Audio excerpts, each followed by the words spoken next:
Nobody wants to fall on bricks, right? So if I don't believe that you'll catch me, I gotta make sure I'm Time okay. it. Yeah. You tell the story. I mean, both of us can tell the story. I'm pretty sure you have a story about me choosing my impulses over No. you. Oh, I thought we were telling in fight mode Hmm. instead of like a soft girl era because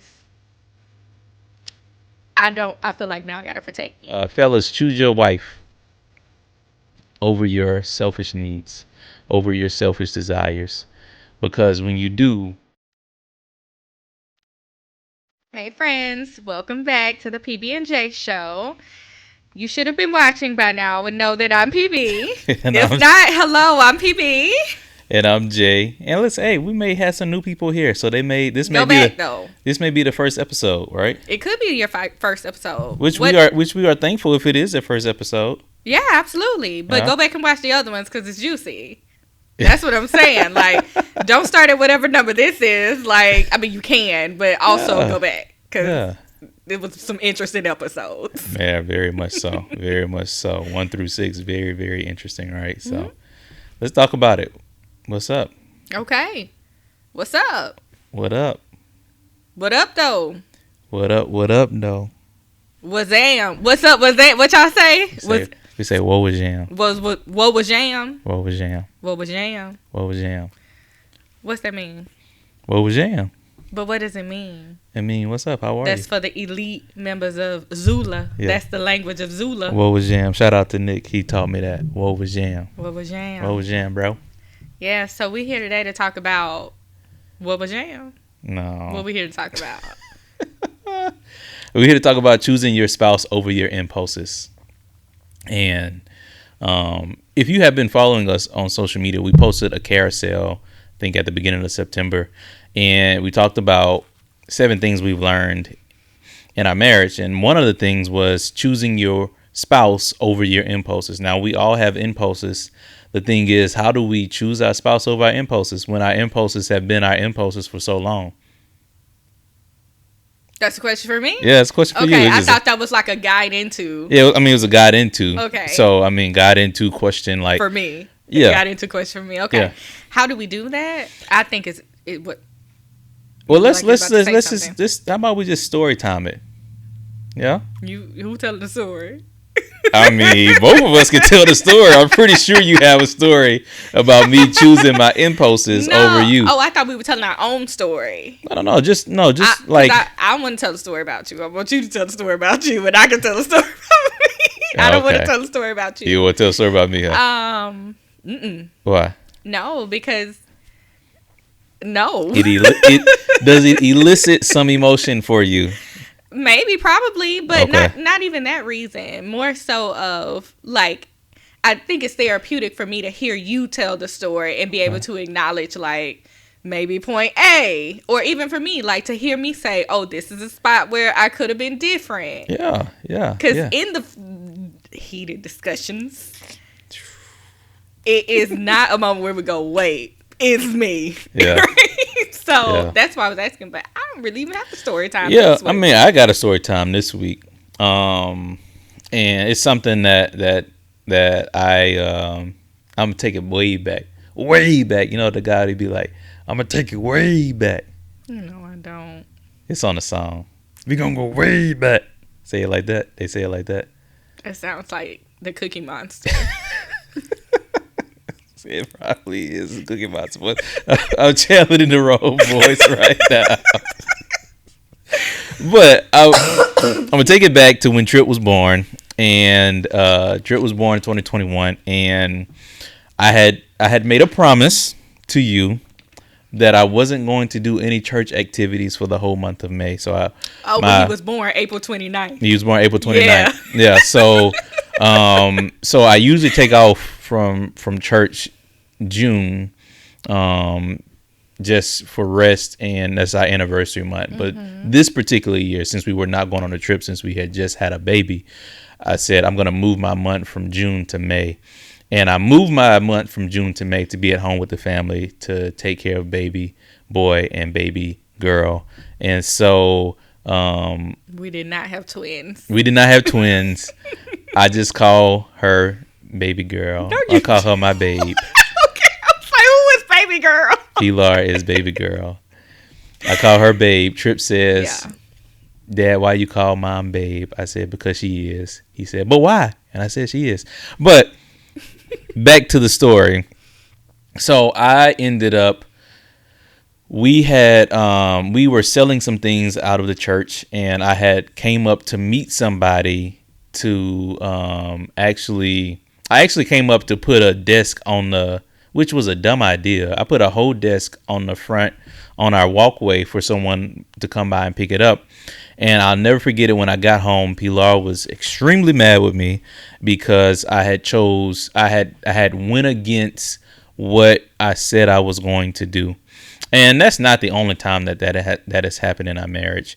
Especially with me being the pastor, I have learned to choose my spouse better later after. In those first few years, and we still have, no one is perfect. Growing. So, what'd you say? We're growing. Yeah, we're growing. Yeah. And so I chose to come up to the church instead of coming home to see about her and baby and give her a break because she had been with Trip all day long. And we just got into a super heated argument about me choosing that instead of choosing her. And I just want to, first I want to say, I know that affects you today. So I want to say I'm sorry for choosing other things that are not you. And it's a work in progress because it's like a battle of, I just want to make sure that my family is going to be good and everything. Now, this had nothing to do with anything. I just was selfish and wanted to come up and do that thing. And I think a lot of times what happens, or what has happened for me, is I chose the selfish thing that I wanted to do instead of choosing you. And I'm working through that, and I'm just making sure that I'm better in that area for you. So that's my story time. Fellas, choose your wife over your selfish needs, over your selfish desires, because when you do, it creates space in other areas for you to succeed. Is that sex? Yeah. Is that what that is? Yeah. That not only that, but it creates the big thing now is soft girl, right? Soft girl era. So it creates a softer, you get a softer version of them. Yeah. So let's kind of talk about that. Why does, when we choose you all, it creates a softer version of you? I think trust. Okay. Nobody wants to fall on bricks, right? So if I don't believe that you'll catch me, I gotta make sure I'm okay. That was too concise. No, that was good. Oh, okay. I want to acknowledge, I wasn't ready for that question because I more so want to just say thank you for that. Not the question. I was ready for the question, but I want to say thank you before we transition into the questions, because that can be very difficult. Yeah.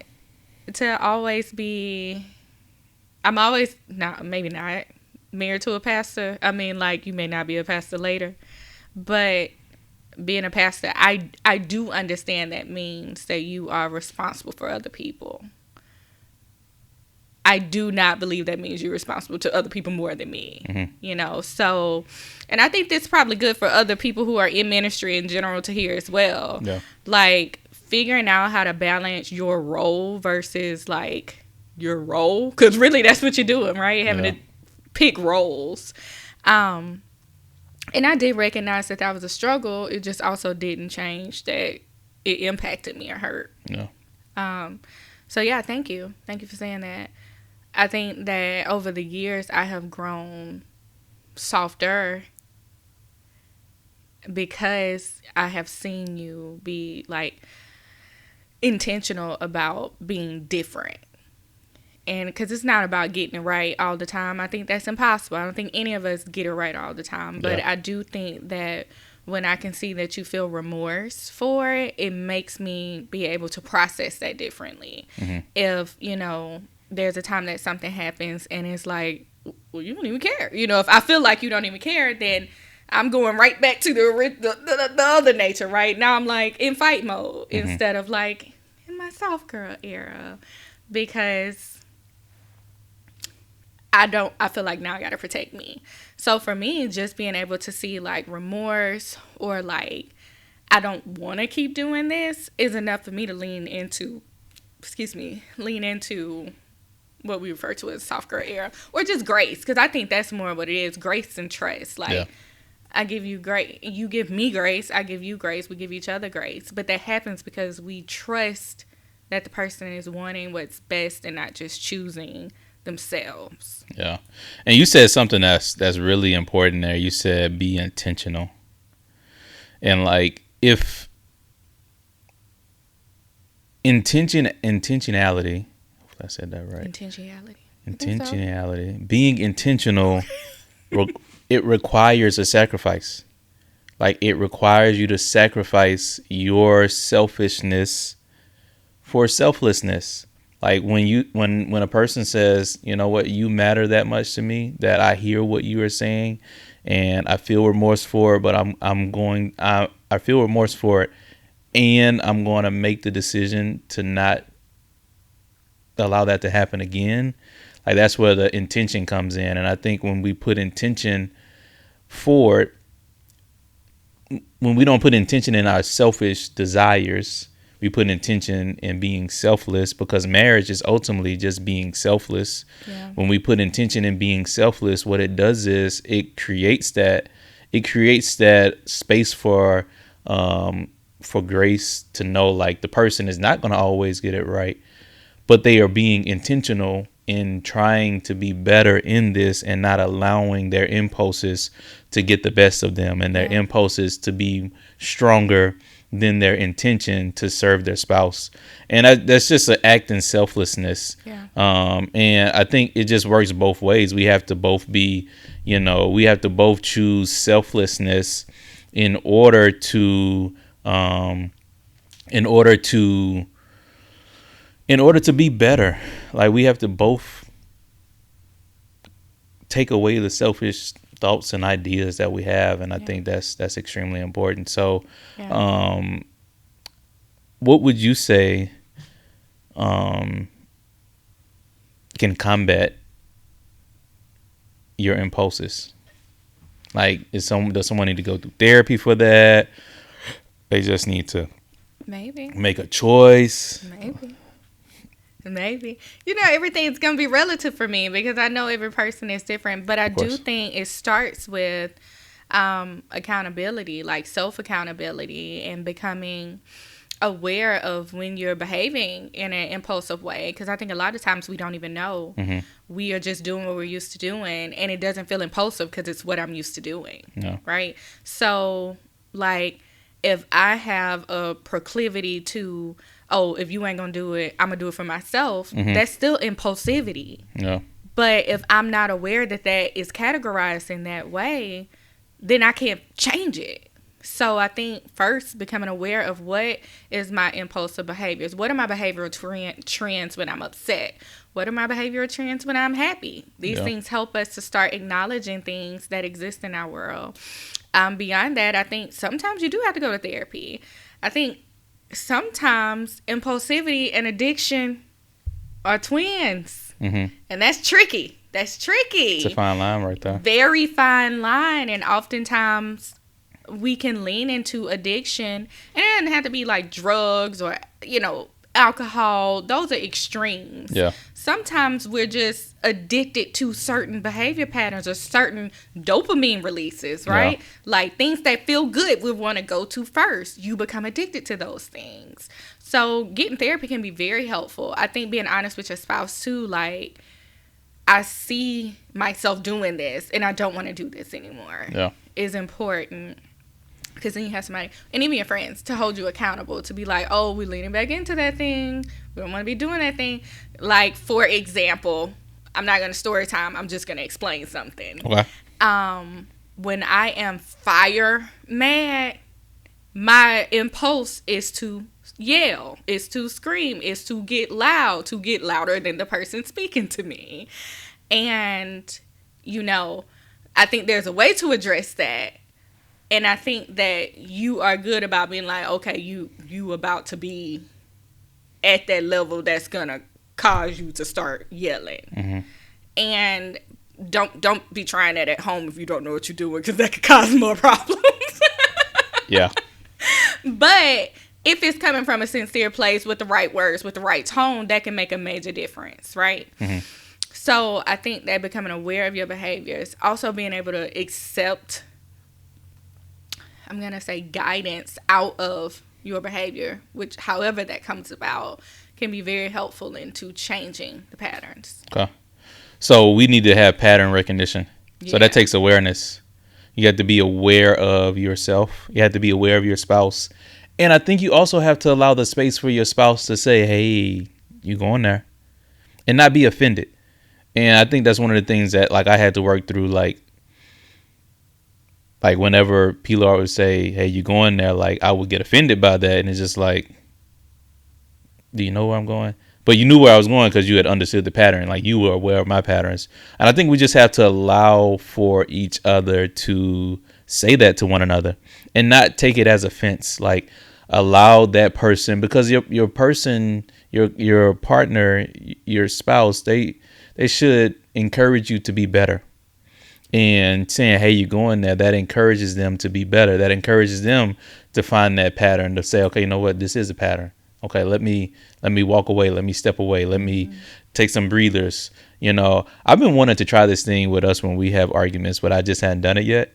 But I saw it online. It's like where a guy was basically saying, like, when couples have arguments, they should lay on their stomachs and lay flat on their stomachs and talk like that. Because when you talk like that, you can't scream because you're laying on your stomach.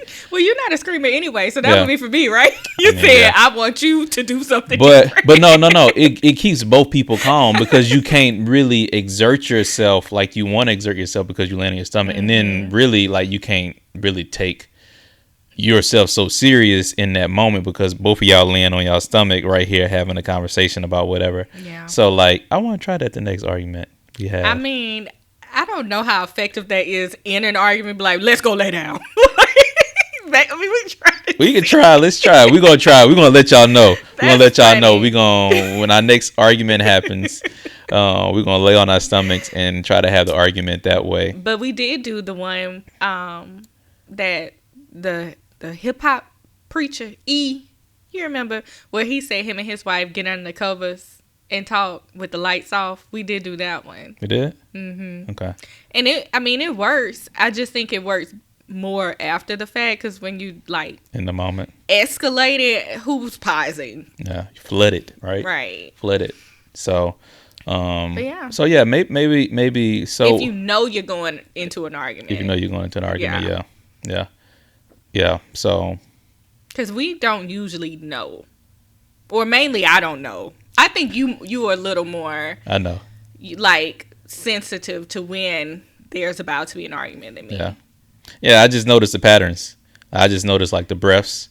Like, I mean, like, I think you know the subject. Like, yes, you know when I'm getting angry, but I don't start most conversations angry. Yeah. So I'm saying I think you more so are aware of when there's about to be a conversation that may cause an argument than me, because that's why our communication styles are just different. Yeah, and like we said on a lot of the episodes already, like, it's different communication patterns, and you have to learn how to mold those communication patterns and really kind of create your own communication pattern, and know, like, this is the pattern that we're going to set and this is the pattern that we're going to have. So let's wrap it up, babe, and let's just kind of talk about the importance of choosing your spouse over your impulses. You want to alliterate that thing? I think that's going to be like our thing. You want to alliterate that thing? Somebody put that in the comments. You want to alliterate that thing? Okay. The alliteration is about the importance of choosing your spouse. Like why it is important? Yes. Okay. What letter are we going to choose? It is important to choose your spouse because... Is this what we're doing? Filling in the because? Or are we doing like how you? Let's do how you. Okay. How do you better manage your impulses? Yes. How do you choose your spouse over your impulses? Yes. Can we do A's? Or did we do A's already? You had a letter? I want to do I's. Yeah. Come on now. Intention. Ignition. Okay. You gotta start that thing. Ignition. We igniting. Okay. So intention. Okay. Intention. You have to be intentional. Mm-hmm. You have to ignite wanting to choose your spouse. Yeah. Okay. What you about? I was about to say like a gas stove. Like you ignite that flame. Okay. Because we choosing the flame of our partner. I thought we said ignition. Yeah, we ignite. Okay. Ignition. That was the same word. Same root word. Okay. When I think of ignition, I'm thinking like car ignition. Same. Okay. It's still turning it to turn on the gas. Okay. Yeah, so ignite the flame of wanting to do what is best for your relationship. Okay. So intentionality, igniting the flame. I'm gonna say this influence. Be influenced by the importance of your spouse, because your spouse is important to you. So allow the importance of them to influence your decisions. So you double-eyed it. Importance. I thought we started off with importance, like the how influence. You don't know where we at. Importance, influence, ignite. Yeah, I said important. Yeah, I said what is the importance of choosing your spouse, and you said we're gonna talk about how to do that. Yeah, but I'm saying that's one of the I's. I'm saying I important. Yeah, we can make it an I. Important. I was like, what? I know. Influence, ignition. Influence. Yeah. So intentional. Intention. Ignite. How do you do it? By intention. You do it by igniting. Mm-hmm. You start it. You do it by allowing the importance to influence. Mm-hmm. So that's 2 I's, and then you got one last I.